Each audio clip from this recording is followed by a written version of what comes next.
Hola, ¿qué tal? Muy buenas noches, amigas y amigos de Mesa Cuadrada. Es un placer saludarlos. Gracias por acompañarnos. Espero sigan disfrutando su fin de semana. Acompáñenos durante esta media hora. Hoy hablaremos de un tema fundamental para México, pero sobre todo para el Estado de México, que es la educación en el Estado. Para ello nos acompaña esta noche la secretaria de Educación, Ana Lilia Herrera. Muchas gracias por estar con nosotros. Al contrario, un gusto estar con todos ustedes. Bienvenida. Presento, por supuesto, a Verónica Ortiz. Verónica. ¿Qué tal? Buenas noches, bienvenida, Ana Lilia. Gracias, Verónica. Pepe, ¿cómo estás? Pepe Ureña, un placer saludarte. Muy buenas noches. Gracias. Ana Lilia, un reto. Desde hace 4 meses tomas esta secretaría, un reto importante. Estamos hablando de uno de los estados más grandes del país, con un alto porcentaje de jóvenes y inmersos en lo que es la nueva reforma educativa, el nuevo modelo educativo que ya está aplicándose. ¿Qué retos estás manteniendo en estos momentos para la Secretaría y para la educación? Bueno, no es uno de los estados más grandes del país, es el estado más poblado del país. Platicábamos hace un momento de las dimensiones del Estado de México. Tenemos una matrícula de 4.8 millones de alumnos en todos los niveles educativos. Ese es un enorme reto, pero creo que además hoy vivimos un momento muy afortunado con una gran coincidencia. A nivel federal, me tocó también verlo como senadora, la reforma educativa, el énfasis presupuestal, no solamente en temas como la evaluación, que es quizás lo que más se ha discutido y que ahorita platicaremos de cómo nos ha ido en el Estado de México, sino en temas básicos como la infraestructura de las escuelas, cómo están de impermeabilizante, cómo están las bardas, cuántas aulas, tenemos comedores escolares o no. Creo que poner este tema en el centro del debate es fundamental si queremos ser un mejor país. Y bueno, pues sí, 4 meses con uno de los mayores retos profesionales, sin duda. En mi vida es la 3ª vez que soy parte del gabinete del Estado y sin duda es el mayor reto, pero también es una causa de vida, me parece fundamental. Verónica, por favor. Sí, sin duda, me parece una de las áreas más nobles que puede tener, ¿no? Cualquier trabajo. Y justo me gustaría empezar por preguntarte, porque pocas ocasiones también se da, tú lo acabas de mencionar, de que alguien que participó en la elaboración de una legislación y sobre todo de una reforma tan trascendente, a mi modo de ver, de las reformas estructurales es la más importante, obviamente la que llevará más tiempo para consolidarse y para ver sus frutos, porque estamos hablando de generaciones de estudiantes, pero sin duda el haber participado, digamos, desde el Congreso como senadora en la elaboración, en la aprobación de la reforma y después hacerte cargo, ahora sí, ¿verdad?, de lo que legislaste, casi no te dicen, bueno, ahora aplícalo, obviamente te da otra perspectiva. ¿Qué es lo que más te ha impactado, digamos, o qué es el obstáculo quizá más grande que has encontrado de decir, a lo mejor esto no lo vi desde la parte legislativa y lo estoy viendo en la parte operativa, en la parte de implementación? ¿Cuáles son los retos que ya en la implementación de las reformas enfrentan los secretarios, en tu caso, del Estado de México? A ver, el primer reto sin duda es de carácter presupuestal. Y ahí en la administración, pues lo que tienes que hacer es eficientar. No tienes derecho a no tomar medidas que sean progresivas, que atiendan realmente la realidad, porque la realidad no cambia por decreto. Entonces, el gran reto para el Estado de México, y creo que por eso se ha llevado tan bien el tema de la reforma educativa, es que parte primero de reconocer el valor del magisterio, que es algo que se nos ha olvidado en esta gran discusión nacional que hemos tenido. Los maestros, ojalá, y miren qué fuerte lo que voy a decir, ojalá que un día se dedicaran solamente a la docencia. Hacen mucho más todos los días y lo sabemos quienes somos hijos de escuelas públicas. Están pendientes de hacer la gestión por si falta el impermeabilizante, por si falta un comedor escolar. Tienen una enorme vocación y están pendientes también de los menores. Si alguno llega sin alimento a la escuela, si alguno más vive en un entorno de violencia en su casa o en la propia escuela a veces. Bueno. Y aparte se están preparando. En el Estado de México, a ver, yo creo que una de las grandes discusiones de esta reforma ha sido la evaluación. Qué bueno que hoy el INE se está replanteando. No, hay quien le quiere sacar raja política y yo creo que no se vale en un tema tan importante. Está replanteándose el INE cómo adecuar realmente a condiciones normales. ¿Quién de nosotros ha pasado un examen de 8 horas? Para escalar, bueno, y lo hicieron los maestros. En el Estado de México somos primer lugar nacional en participación en las evaluaciones educativas. 55% de nuestros maestros han tenido calificaciones buenas y excelentes. Entonces, estamos hablando de un magisterio que además de hacer todo lo que ya referí, se está preparando todos los días. ¿Cuál ha sido el reto? Yo creo que justamente una implementación progresiva. tenemos que ir avanzando y yo debo reconocer la enorme sensibilidad que hemos tenido por parte del secretario Aurelio Nuño para escuchar temas, por ejemplo, de maestros y maestras que salieron evaluados excelentes, que entonces requieren un incremento, lo dice la ley, sí, un estímulo económico de 35% de su salario, y que resulta que no tenían el perfil porque a lo mejor eran doctores en geografía e impartían matemáticas. O resulta que no se habían titulado. O resulta que eran normalistas de los de antes, cuando no era una licenciatura, ¿no? La licenciatura hoy en educación. Pero salieron muy bien evaluados. Pero salen con excelencia. Hablo de este ejemplo porque creo que es un buen ejemplo para hablar de progresividad. ¿Queremos que cubran el perfil? Claro que lo queremos. Estamos buscando educación de calidad. Pero si ya acreditaste en un examen de 8 horas que eres excelente, vamos a buscar entonces el mecanismo para que cubras el perfil, que es lo que hicimos ya en el Estado y que agradecemos mucho la sensibilidad que hemos encontrado en la SEP, porque ahora ya se les dio su estímulo. ¿Qué les falta? Pues alguno a lo mejor hacer el curso en matemáticas, porque tiene incluso doctorado. La gran mayoría de estos maestros y maestras evaluados excelentes tienen posgrados. Pero en el caso de que alguien no se haya titulado, ahí hay becas de titulación, que por cierto, hoy el Estado de México tiene becas entre muchas otras modalidades para titulación, que es un tema muy importante. Y pues vamos avanzando. Creo que partiendo del reconocimiento, del respeto a un magisterio que se entrega todos los días, que trabaja en condiciones muy difíciles y que lo hace bien y que queremos que sea mejor, sin duda, podemos ir avanzando. Claro. Pepe Ureña, por favor. ¿Qué radiografía tiene el Estado de México en materia educativa? Son 4.800.000 alumnos, pero en todos los niveles. En todos los niveles. Sí. ¿Cuántas escuelas? ¿Cuántas están al 100? ¿Cómo se hace? ¿De dónde se sacan recursos? Porque no bastan los que se aportaron federalmente. ¿Cómo se trabaja en ese esquema? Son insuficientes. A ver, tenemos esta matrícula, tenemos 250,000 maestros y maestras. Somos un Estado que tiene incluso un sistema estatal, además del federalizado, que es superior en número, alrededor de 104,000 maestros que pertenecen al sistema estatal. Ofrecemos 24,000 servicios. ¿Y cómo estamos? Pues con enormes retos. De acuerdo con el censo, que también ha sido, hay que decirlo, porque no estaba y hoy está. No sabíamos ni cómo estaban las escuelas. Hoy existe un censo muy claro y de acuerdo con los datos del censo, alrededor del 10% de nuestras escuelas tienen condiciones francamente preocupantes. Me he dedicado en estos 4 meses a recorrer escuelas. Me parece que detrás de un escritorio no le sirvo a nadie. La tarea más importante en el sector no es la de la secretaria. La tarea más importante es la de un maestro frente al grupo y en ese sentido pues me asumo como facilitadora.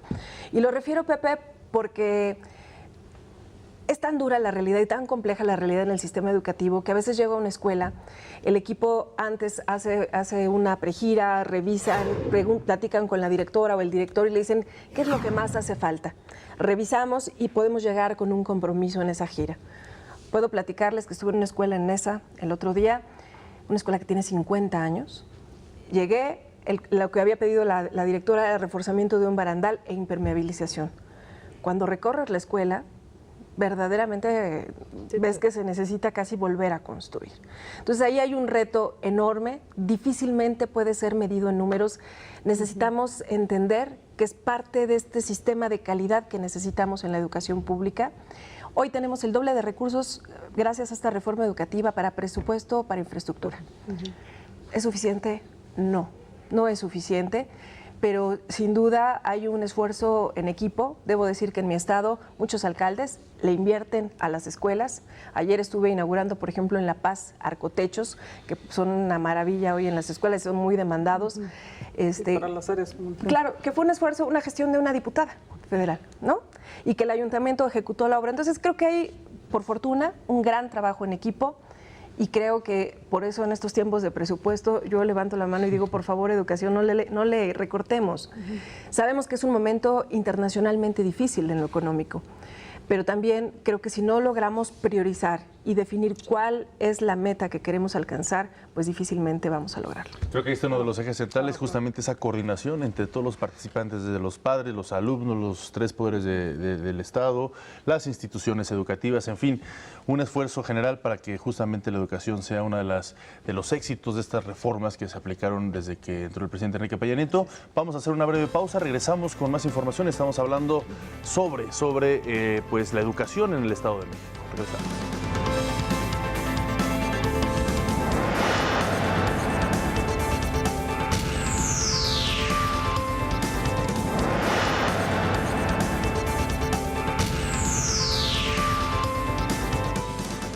Continuamos platicando sobre la educación en el Estado de México y me gustaría preguntarle, secretaria, el modelo educativo que se está aplicando ahorita en todo el país tiene pues unas tendencias muy definidas, como por ejemplo situar en el centro la escuela al niño, ¿no? y darle todos los apoyos necesarios. Pero también me queda claro que cada estado tiene sus propios proyectos, sus propias estrategias para cubrir justamente o mejorar justamente la educación, incluso al margen de la reforma educativa, aunque todos están en ese mismo paraguas. En ese sentido, me gustaría preguntarle cuáles son los apoyos que el Estado de México está otorgando de manera directa a los alumnos, a los jóvenes estudiantes del Estado de México. Bueno, tocas un tema que nos enorgullece profundamente. Hoy el Estado de México está convertido en la entidad que más apoya a sus estudiantes. Solamente este año, Omar, se van a entregar 200,000 becas en 25 modalidades. Y te puedo decir que es enormemente satisfactorio ver que una chica que viene de Capuluac, si ustedes comen barbacoa aquí en la Ciudad de México, viene de mi estado, de Capuluac, que son grandes productores de barbacoa, muy buena. Me encontré el otro día con una historia de una chica, su papá es barbacoyero, venden los fines de semana, a eso se dedican aquí en la Ciudad de México barbacoa. Con un gran esfuerzo se mantuvo en la escuela, con un promedio muy alto, arriba de 9, y esta chica recientemente se fue a estudiar acupuntura a China. 3 meses becada al 100% por el gobierno del Estado de México, desde luego con participación también del gobierno federal. Entonces, yo creo que hoy que podamos decir, estamos invirtiendo en educación, estamos invirtiendo en el presente porque no es el futuro. Si ellos están mejores preparados en un mundo tan competitivo, pues nos tiene que ir evidentemente mejor. Estas becas, por ejemplo, para ir al extranjero empezaron con un presupuesto de 8 millones de pesos, un poquito menos. Hoy van en 80 millones de pesos. Se han ido casi 2,000 alumnos a estudiar al extranjero. Pero tenemos becas, como platicábamos también al inicio, para las mujeres que son jefas de hogar, Verónica, que es un tema muy importante. Son sostén de su familia, tienen el reto además de cuidar a la familia, de protegerla, pero a veces pues no tienen un buen trabajo porque no tienen, fueron mamás jóvenes, truncaron los estudios, exacto. Hoy estas mujeres pueden tener una beca si acreditan que están estudiando incluso en línea, porque bueno, pues ser jefa de hogar no es un tema sencillito, pero siempre son mujeres muy aguerridas, mujeres muy entronas, hoy pueden tener una beca. Tenemos becas para menores que viven con alguna discapacidad. Ellos pueden ser becados desde preescolar, es un gran tema de inclusión que todos debemos entender, desde preescolar hasta nivel licenciatura. Entonces, estas becas también son muy importantes. Becas para evitar la deserción escolar en tercero de secundaria. Ustedes saben, nosotros tenemos una cobertura casi del 100% a nivel secundaria en el estado, 98.5 más o menos. Pero cuando pasas a la preparatoria, ahí viene el gran brinco. Prácticamente estamos hablando que 3 de cada 10 jóvenes que deberían estar en la preparatoria, en bachillerato, no lo están. Queremos reforzar justamente el último año de secundaria, porque también muchos jóvenes se nos van, porque ya están como en edad de trabajar, porque ya el dinero escasea en casa, la necesidad y la inquietud luego apremian también. Queremos anclarlos y queremos que esos jóvenes que a lo mejor no son de 10, pero que quieren permanecer y deben permanecer en las aulas, puedan hacerlo. Estas becas se inauguraron a partir de este ciclo escolar. Bueno, pues importantes esfuerzos del Estado que son independientes a lo que se genera dentro del modelo educativo. Así ya es el caso aplicado, ¿no? a un Estado en concreto. Y tocaste un tema importante porque si bien es en educación básica, digamos, la cobertura es muy, muy alta y el reto es la calidad ahora, el tema de justamente a la hora de que pasan a preparatoria y después lo que sigue, porque el darles oportunidades a estos jóvenes, muchas veces, justo lo que tú decías, cuando empiezan a un poquito de círculo vicioso de que empiezan a necesitar dinero, ya encuentran a lo mejor un trabajo, son chicos que ya tienen a lo mejor entre 16 y 18 años, que ya trabajan, y entonces eso los va alejando de la posibilidad de seguir estudiando, porque pues, ya empiezan a hacer sostén o apoyo en las familias y demás. Entonces estas becas me parecen muy importantes, pero también la oferta educativa. ¿Qué hay después de terminar la educación media y media superior? ¿Qué opciones adicionales hay? Y me parece que en el Estado de México han puesto énfasis justamente en la parte universitaria, en la parte de carreras técnicas, ¿no? Y demás. Y hay una gran oferta. A ver, primero decir que en el Estado de México fuimos pioneros de lo que hoy se llama, en la región centro del país, un lugar para ti. Se hizo un convenio con todas las instituciones educativas de nivel medio, superior y superior para que si alguien hace su examen a nuestra máxima casa de estudios, la Universidad Autónoma del Estado de México, para la preparatoria y no se queda, el Estado pueda ofrecerle otra opción de bachillerato en alguna de las instituciones educativas, buscando cuál, la que quede más cercana.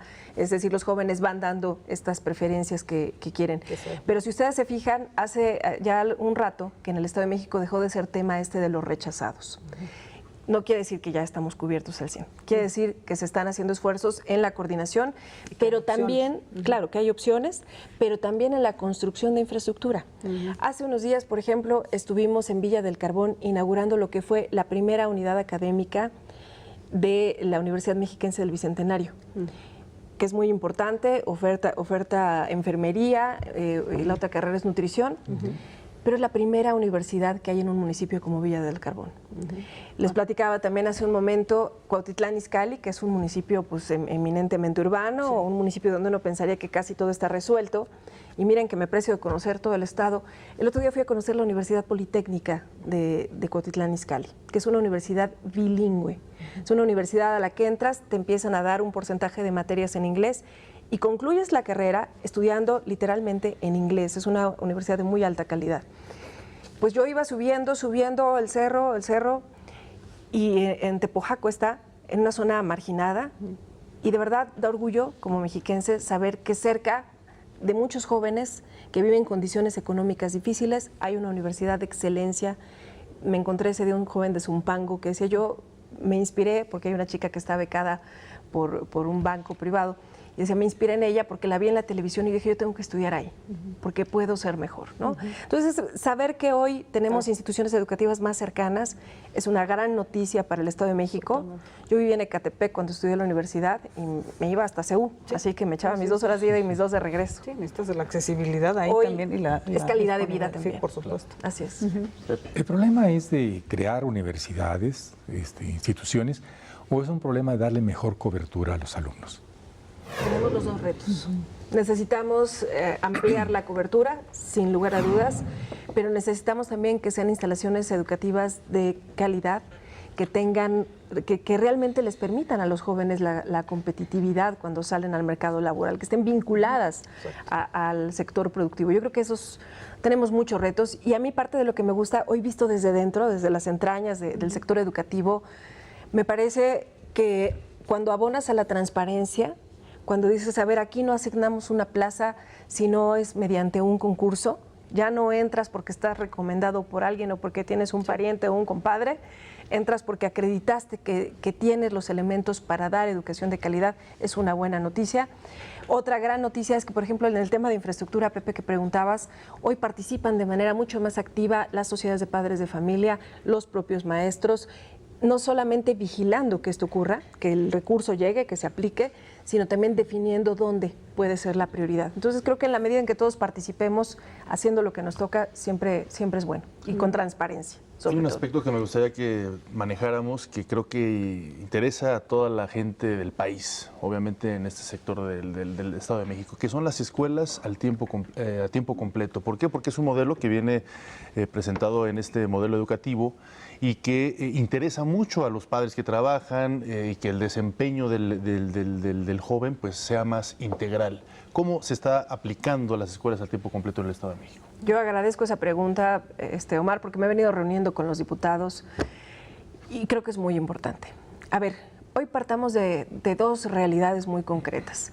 La dinámica que tenemos en las ciudades que hace que tengamos estos tiempos de traslado tan largos y tan complejos. Pero otra que también, pues en lo personal, me parece muy preocupante. Las mujeres que son jefas de hogar. Es un fenómeno que se ha venido acrecentando. Son muchas las razones, pero es una realidad. Y una realidad que debes atender con políticas públicas. Yo celebro que por fin en esta administración federal se haya tomado la decisión de implementar escuelas de tiempo completo. ¿Cuál es mi petición concreta a los diputados y diputadas de todas las fracciones? Que no disminuyamos el recurso. Si no vamos a seguir creciendo en escuelas completo, que sí se necesitan, mantengamos con dignidad, con los mínimos necesarios para que funcionen las que ya existen. ¿Por qué? Porque muchas mujeres están trabajando. Porque es la oportunidad de que estos jóvenes hagan la tarea en la escuela, coman en la escuela, estén seguros y estén tranquilos en la escuela.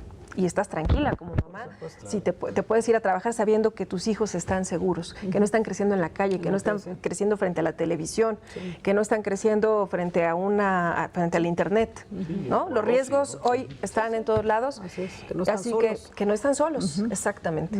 Claro, sin duda alguna. Y además que pues se sigue el modelo de países con una educación exitosa, ¿no? Y estas escuelas de tiempo completo ahí se aplican. Vamos a hacer una breve pausa, regresamos con este tema y más. Estamos hablando sobre la educación en el Estado de México.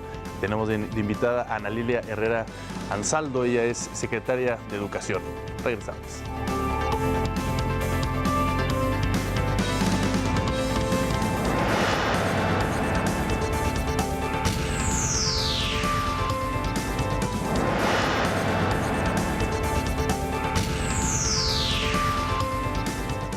Gracias por continuar con nosotros. Estamos hablando de la educación en el Estado de México. Pepe. Sí, hablábamos fuera de grabación sobre el magisterio. ¿Cómo está el magisterio del Estado de México? ¿Cómo se ha logrado mantenerlo a salvo, sin contagio, de la demagogia, los mitos, las mentiras en torno a la reforma educativa? En el Estado de México tenemos dos sindicatos, el CENTE y el CEMSEM, que es el estatal. Dos secciones del CENTE, la 17, la 36, que por cierto se renovó hace 8 días prácticamente, con una gran civilidad, con orden. Hay que decir primero que el magisterio en el Estado de México está cumpliendo con su responsabilidad frente a grupo y está viendo en la evaluación una oportunidad de mejorar su condición laboral, que eso es algo muy importante. En el Estado de México, la instrucción del gobernador Erubiel Ávila es ni un paso atrás en los derechos laborales del magisterio. Entiendo que además así es y así debe ser a nivel incluso nacional.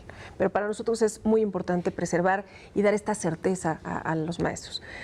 Inquietos algunos, Pepe, porque yo creo que ha permeado de pronto este discurso no siempre responsable, que busca sacar raja política, si me permiten la expresión, para que todos lo entendamos. Inquietudes de pensar si la educación se va a privatizar. Quienes somos hijos de la educación pública, quienes entendemos que la realidad de este país es de desigualdad, sabemos que vamos a defender con uñas y dientes la educación pública y gratuita. ¿Y qué hemos hecho al respecto? Hemos establecido mesas de trabajo con ambos sindicatos. Mesas de trabajo muy transparentes donde ellos puedan llevar a la mesa, por ejemplo, sus inquietudes en términos de prestaciones, en términos de algún tema que tenga que ver con la reforma educativa. Les platico otro ejemplo. En la evaluación, cuando salen idóneos, se les emite un nombramiento que más bien debería tener otro nombre. Bueno, nos pidieron los sindicatos establecer una leyenda muy puntual para señalar que este nombramiento o este dictamen, digamos, no sustituye a su nombramiento original, que es el que les da la antigüedad y la certeza, etcétera, ¿no? Frente a los derechos laborales. Frente a sus derechos laborales. Hemos venido tomando ese tipo de acuerdos, cuidando ser los más respetuosos de la legalidad, pero también, y yo creo que de estas mesas van a establecerse muchos criterios que podamos, con apego absoluto al derecho, podamos dar tranquilidad y certidumbre al trabajo de los maestros, ¿no? Yo creo que eso es un tema fundamental. Temas tan cotidianos como un cambio de adscripción también, ¿no? Para verlo con transparencia. Bueno, a veces no hay lugares en Nicolás Romero, ¿ya? Y alguien quiere llegar a Nicolás Romero porque trabaja muy lejos. A lo mejor ahorita no hay, pero a lo mejor dentro de 3 meses se da una jubilación y en ese momento abrimos el espacio. Entonces me parece que tener un diálogo transparente y permanente con los sindicatos es útil para todos, pero sobre todo para quienes, como les decía, desempeñan el trabajo más importante, que es un maestro frente a grupo. Y que también tienen, digamos, demandas e inquietudes válidas, como tú misma lo dices, y que además, pues sí son, digo, hay que tomarlos en cuenta. Finalmente son los que tienen todos estos años de trabajo, ¿no? Y que también en algún momento dado, por estas, yo creo que malintencionadas, ¿no? Desinformaciones y demás, o bueno, políticamente intencionadas desinformaciones, pues pueden poner, ¿no? en duda, ¿no? La validez de la reforma, ¿no? Mira, malas intenciones por un lado y omisiones por otro, ¿eh? También yo creo que debemos asumir esa responsabilidad. Sí. Me decía una maestra un día, oiga, ojalá que su equipo y usted, yo le decía, maestra, ¿a qué hora dejamos de ser del mismo equipo? Sí. Trabajamos exactamente para lo mismo. Entonces, en la Secretaría esa ha sido la instrucción. Estamos sentados en una mesa todos los días buscando cómo sí resolvemos con apego a la ley, pero cómo sí resolvemos y damos certidumbre y tranquilidad al trabajo magisterial. Adelante. Yo, bueno, es que tengo una pregunta que teniéndote aquí no quisiera dejar de hacerlo. A nadie escapa que el año que entra hay elecciones en el Estado de México y me parece que una inquietud, digamos, de la ciudadanía en general es qué pasa con los apoyos, qué pasa con las becas, todo lo que nos estás diciendo, que además me parece muy encomiable y bueno, me encanta el tema de las becas que platicábamos, ¿no? De los chicos con discapacidades, de las jefas de familia, de los jóvenes, de los vales y demás. ¿Cómo podemos tener la garantía, la ciudadanía, de que estos están blindados de cualquier intento de uso electorero que desafortunadamente en otros, ¿no? lugares hemos visto y que bueno, pues también es una inquietud ciudadana? Claro, y muy legítima. A ver, la primera garantía que me parece debemos dar es transparencia. Todas nuestras becas tienen puntualmente reglas de operación. Quiero decirte además que están en línea y yo quiero invitar a que puedan entrar a la página de Gobierno del Estado, a la Secretaría de Educación y puedan conocer estas modalidades de becas, pero además registrarse en línea. Nadie tiene derecho a lucrar con la necesidad ajena. Y en este caso con la oportunidad de un joven para prepararse, para salir adelante, para que su mérito y su esfuerzo se reconozcan. Así que yo te diría, son becas que además no surgieron ayer, tienen ya prácticamente 5 años implementadas, han sido presupuestos crecientes, pero hay esta garantía sobre todo de transparencia, ¿no? De que no llega alguien a tu puerta a ofrecértela y a decirte que si haces tal o cual, no hay ningún condicionamiento, hay reglas de operación perfectamente claras y transparentes. Y la normatividad en el Estado de México nos permite, nosotros tenemos abiertas las convocatorias prácticamente lo que resta del año, así que por fortuna no entraremos en ese momento de suspicacias. Anel, a mí me gustaría preguntarte un tema que creo que ha gustado mucho en los programas del INADEM a nivel federal, que es toda esta cultura del emprendedor. ¿Cómo, y que ha tenido mucho éxito, son de los programas, porque además contribuye a generar empleo, contribuye a buscar nuevas herramientas por parte de los jóvenes? ¿Cómo está, qué está haciendo el Estado de México en materia de emprendimiento para la educación, no en pro de la educación? Nos estamos vinculando, estamos muy vinculados, haciendo trabajo en equipo con la Secretaría del Trabajo en el Gobierno del Estado, también en el ámbito federal, y se vienen impartiendo capacitaciones a los jóvenes, particularmente en bachillerato y en nivel licenciatura.